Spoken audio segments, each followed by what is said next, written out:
મિત્રો, આ દુનિયામાં બે પ્રકારના લોકો હોય છે। એક બુદ્ધિશાળી જે દરેક મુશ્કેલીને સરળતાથી ઉકેલી લે છે, અને બીજા મૂર્ખ જે પોતાની ભૂલોના કારણે વારંવાર ઠોકર ખાય છે।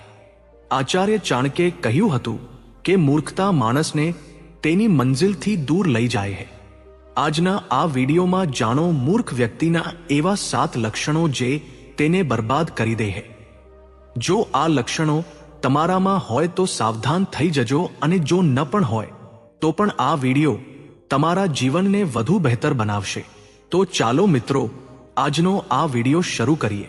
એક દિવસ આચાર્ય ચાણક્ય પોતાના આશ્રમમાં શિષ્યોને શિક્ષણ આપી રહ્યા હતા। ચારે તરફ શાંતિ હતી, અને તેમની નજીક જ તેમનો શિષ્ય ચંદ્રગુપ્ત ઉદાસ બેઠો હતો। ચાણક્યે તેની તરફ જોયું અને પૂછ્યું, પુત્ર, તારો ચહેરો કેમ માયુસ છે? શું પરેશાની છે? ચંદ્રગુપ્તે નિરાશ અવાજે કહ્યું, ગુરુદેવ, મેં તમામ શક્ય પ્રયત્નો કર્યા, રણનીતિઓ બનાવી, છતાં હું વારંવાર અસફળ થઈ રહ્યો છું। મારા શત્રુઓ મારાથી આગળ નીકળી રહ્યા છે, અને હું પાછળ રહી રહ્યો છું। શું મારા નસીબ જ ખરાબ છે?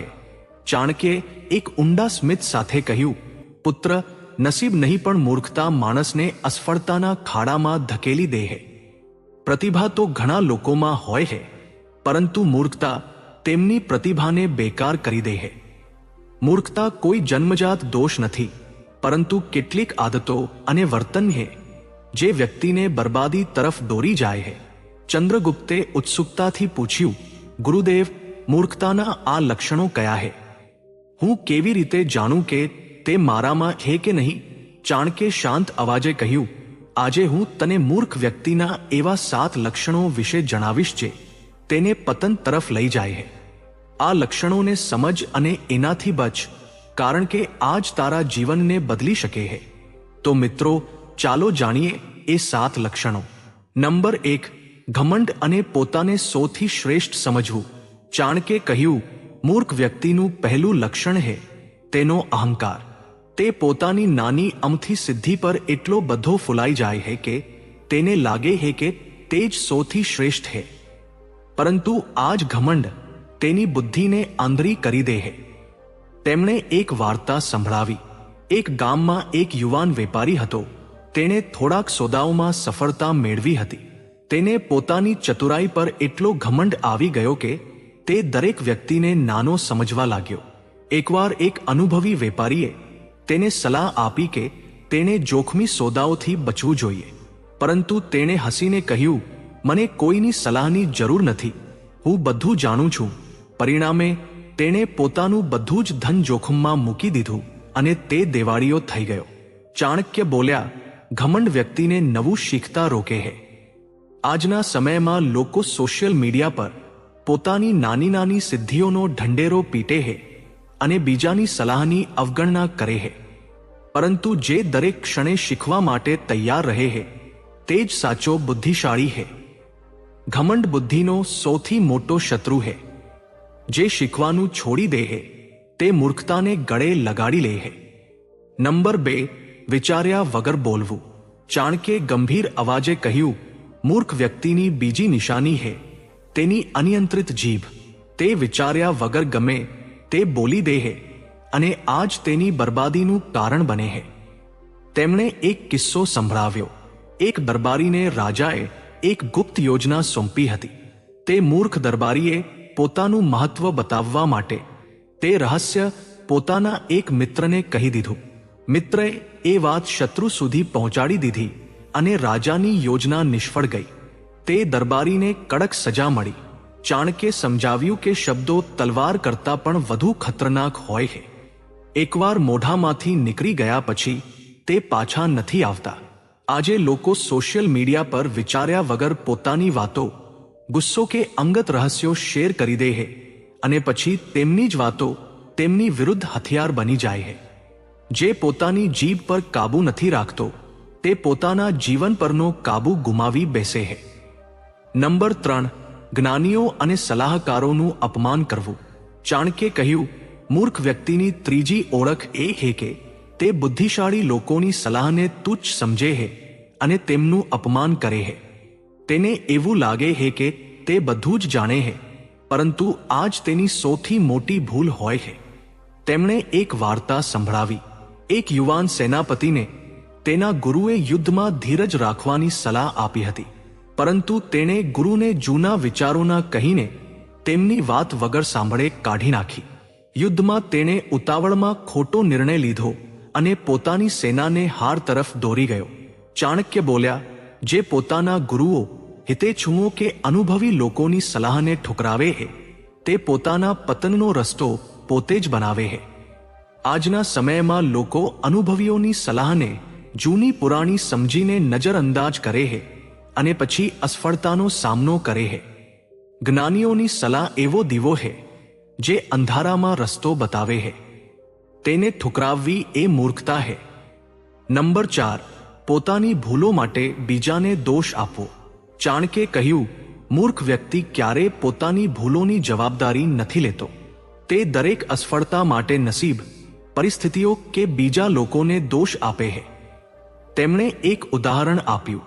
એક કારીગર હતો જે હંમેશા પોતાના કામની અસફળતા માટે ઓજારો, હવામાન કે પોતાના સાથીદારોને દોષ આપતો હતો. તેણે ક્યારેય પોતાના કૌશલ્યની કમીનો સ્વીકાર ન કર્યો. પરિણામે તે ક્યારેય સારો કારીગર ન બની શક્યો. ચાણક્યે સમજાવ્યું કે પોતાની ભૂલોનો સ્વીકાર કરવો અને તેમાંથી શીખવું એ જ બુદ્ધિમાની છે. આજે લોકો અસફળતા પર બહાના બનાવે છે કે મને તક ન મળી, પરિસ્થિતિઓ મારી વિરુદ્ધ હતી. પરંતુ જે પોતાની ભૂલોમાંથી શીખે છે તે જ આગળ વધે છે. ભૂલોમાંથી શીખનાર બુદ્ધિશાળી છે, જ્યારે દોષ આપનાર મૂર્ખ. નંબર 5, માત્ર અત્યારના સુખ વિશે જ વિચારવું. ચાણક્યે ઊંડો શ્વાસ લેતા કહ્યું, મૂર્ખ વ્યક્તિ માત્ર આજના સુખ વિશે જ વિચારે છે. તે ભવિષ્યની ચિંતા નથી કરતો અને પોતાની મહેનતને આળસ પાછળ દાવ પર લગાડી દે છે. તેમણે એક વાર્તા સંભળાવી. એક યુવાને પોતાની બધી જ કમાણી મોજમસ્તી અને એશો આરામમાં ઉડાવી દીધી. તેણે વિચાર્યું કે ભવિષ્યની ચિંતા પછી કરીશું. પરંતુ જ્યારે સમય વીતી ગયો ત્યારે તેની પાસે ન તો ધન બચ્યું ન તો સન્માન. બીજી તરફ તેનો મિત્ર, જેણે મહેનત અને શિસ્તથી ધન ભેગું કર્યું હતું, તે સુખી અને સન્માનિત જીવન જીવી રહ્યો હતો. ચાણક્ય બોલ્યા, આજની મહેનત ભવિષ્યનું સુખ લાવે છે. જે માત્ર તાત્કાલિક સુખ માટે જીવે છે તે ભવિષ્યમાં પસ્તાય છે. આજે લોકો ઝડપથી પૈસા કમાવવા અને ત્વરિત સુખ મેળવવાની હોડમાં ભવિષ્યને ભૂલી જાય છે. આજનું કષ્ટ એ ભવિષ્યનું સુખ છે. જે આ નથી સમજતો તે મૂર્ખ છે. નંબર 6, નકામી ચર્ચામાં સમય અને શક્તિ બરબાદ કરવી. ચાણક્યે કહ્યું, મૂર્ખ વ્યક્તિ દરેક એવા વિષય પર ચર્ચા કે દલીલ કરે છે જેનું તેને કોઈ જ્ઞાન નથી હોતું. તેનો ઉદ્દેશ્ય કંઈ શીખવાનો નહીં પરંતુ પોતાને સાચો સાબિત કરવાનો હોય છે. એકવાર એક સભામાં વિદ્વાન લોકો એક ગંભીર વિષય પર ચર્ચા કરી રહ્યા હતા.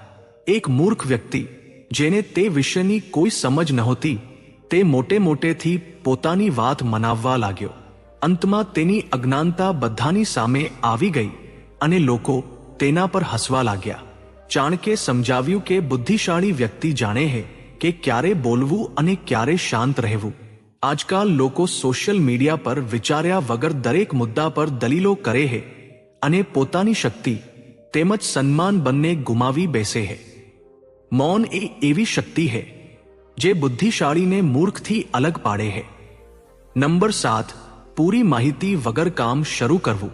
ચાણક્યે અંતિમ લક્ષણ જણાવતા કહ્યું, મૂર્ખ વ્યક્તિ ઉત્સાહમાં આવીને પૂરી માહિતી કે યોજના વગર કામ શરૂ કરી દે છે અને વચ્ચે જ ફસાઈ જાય છે. તેમણે એક વાર્તા સંભળાવી. એક વ્યક્તિએ સાંભળ્યું કે મસાલાનો વેપાર ખૂબ નફાકારક છે. તેણે કોઈ અનુભવ કે માહિતી વગર પોતાનું બધું જ ધન તેમાં લગાવી દીધું. તેને એ ખબર નહોતી કે મસાલાની ગુણવત્તા અને બજારની માંગનું વિશ્લેષણ કરવું જરૂરી છે. પરિણામે તેનું બધું જ ધન ડૂબી ગયું. ચાણક્ય બોલ્યા, દરેક કામની સફળતા તેની યોજના અને માહિતી પર નિર્ભર કરે છે. અધૂરું જ્ઞાન અને ઉતાવળ એ મૂર્ખતાની નિશાની છે. આજે લોકો રિસર્ચ કર્યા વિના રોકાણ, નોકરી કે નવા કામ શરૂ કરી દે છે અને પછી અસફળતાનો સામનો કરે છે.